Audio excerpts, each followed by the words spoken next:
Next level.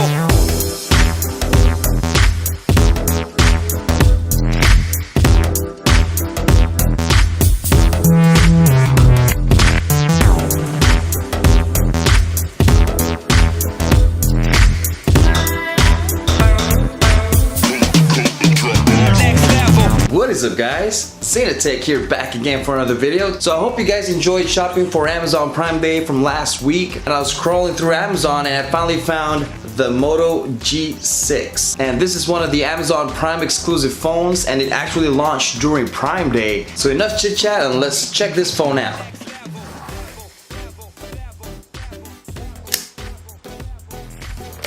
So let's go ahead with unboxing the Moto G6. As you can see, it's a sad looking box. When I got this in the mail, it was actually rattling inside. Don't expect too much from the box, and let's set this phone aside for now. And got some documentation, of course.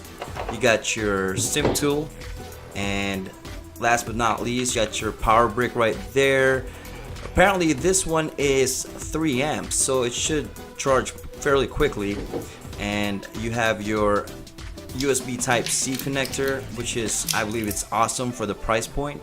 So you can see the camera, it looks like an emoji to tell you the truth. It looks like one of those flushed emojis.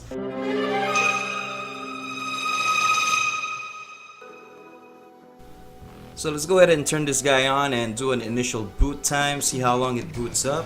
So while it's booting up, this Moto G6 is running a 64-bit Qualcomm Snapdragon 450 running at 1.8 gigahertz, so it's an 8-core processor, and it's rocking an Adreno 506 for the graphics, and it does have 4 gigabytes of memory.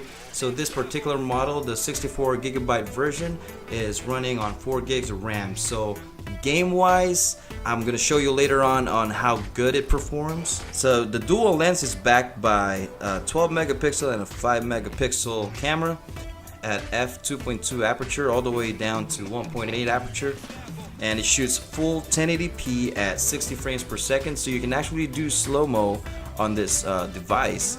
Although I tried testing the slow-mo capabilities, it's more of a meh for me. And it also does portrait mode thanks to the dual lens setup, so it looks fairly good. I mean, it's not the best from what I've seen on other smartphones, but it does the job. And also on the bottom, you do have your microphone. That's 1 out of 3 microphones that this phone has. So looking at the top here, you do have another microphone. That's mic number 2 out of 3. And on the right, you do have your nano SIM and micro SD tray slot. And this one will take up to 256 gigabytes maximum for your micro SD card. So that's actually pretty good for the price point. Like I said, this is one of the best budget phones Motorola has to offer, or in other words, Amazon Prime has to offer for Prime members. Looking at the front here, this is one of the best things that sets it apart from the rest of the other budget smartphones. It does have a 5.7-inch LCD IPS display rocking 1080 by 2160 pixels, and it's an 18:9 aspect ratio. So the screen to body ratio, it's got a thin forehead, it's got a thin chin, so it looks really good. Also, looking at the front of the phone, you do have an 8 megapixel front facing camera. It can actually shoot 1080p also at 30 frames per second, so depending on the lighting conditions. But one of the best things for this phone, for its, like I said, from its price range, it does have a front LED. So if you're trying to take selfies in low light conditions, it does have LED. So if you want to turn it on as a torch light or anything like that, it will do the job. And also on the top, you do have your earpiece slash speaker, and on the bottom chin you do have your fingerprint scanner and your mic, which is the third mic out of all 3 mics you have in this phone. Going back to the fingerprint scanner, it's very easy to set it up, although the response time compared to the other flagships, it's not quite as fast compared to the flagships, but it's still pretty accurate. On the left side, there's nothing there. It's nice and flush and clean. On the right side, you do have your volume rocker and your power sleep and wake button. And on the bottom, you do have a headphone jack. So hooray, you do have a headphone jack, and it's 2018. And also you have your USB Type-C port and nothing else.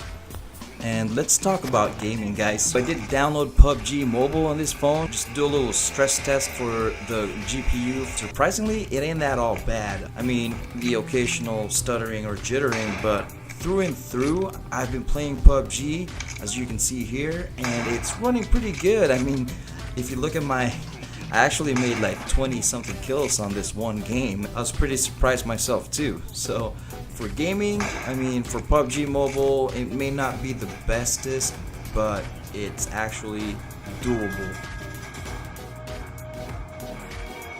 So let's talk about build quality, guys. I mean, everybody has known Motorola before, back in the day when they make radios. I mean, they still do, and they're just robust, and this phone is no exception. So the build quality, it's pretty good for the price point. And for the operating system, of course, it's pre-installed. It's running pre-installed Android 8.0 Oreo, so you're pretty much up to date with the latest and greatest from Android from Google, although there is a ton of bloatware, and of course it's not running stock Android. I mean, you can always fix that with a skin of some sort or a launcher, so that can definitely be fixed. I mean, of course, for the price point, there's gonna be some drawbacks. I mean, they did cut some corners. Of course, it's not IPX rated or anything like that. If you go look at the website, on their description, it just says splash proof or splash resistant. It's not IPX certified or anything like that, but that is to be expected for a budget phone. Of course, it doesn't shoot 4K or anything like that, so that is also to be expected. And of course, there's no wireless charging for this price point as well. So what do you guys think? Do you think there's something else that needs to be put down in this Moto G6 that I didn't mention? So let me know in the comment section, guys. And if you enjoyed this video, make sure to hit a thumbs up, share, and subscribe. And I'll see you guys in the next one. Peace.